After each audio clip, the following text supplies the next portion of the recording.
Aerox 155, di mawala-walang error 12. Upon checking, tinignan natin yung socket, hindi na siya mabunot sa dahilan na sunog na siya. Sunog yung kanyang terminal, kaya dinirekta natin.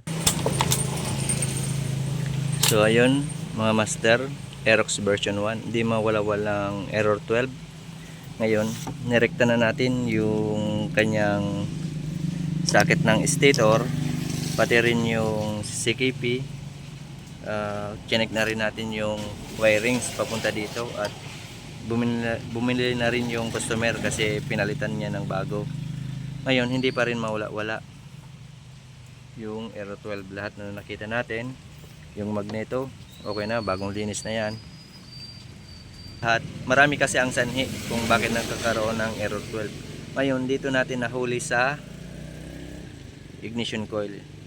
Yung sakit ng kanyang ignition coil kinain na ng umido o ng corrosion, kaya naputol at nakulaputan siya ng mga buhangin na basa-basa na sanhi ng dumidikit sa ground, kaya hindi matanggal-tanggal yung kanyang error 12. Ngayon yung wire naman, yung high tension wire, putol-putol, kaya papahanapan natin ng bagong ignition coil. Yun, para pag meron ng pyesa, titestingin natin. Pero kanina hindi siya ma-redundo. Ngayon, na-redundo na siya. Oh. So yun means doon natin nahuli sa ignition coil yung sira. Bit na natin at naibalik na rin natin yung mga sinugatan natin para ma-check yung continuity ng CKP. At yung ignition coil okay na rin.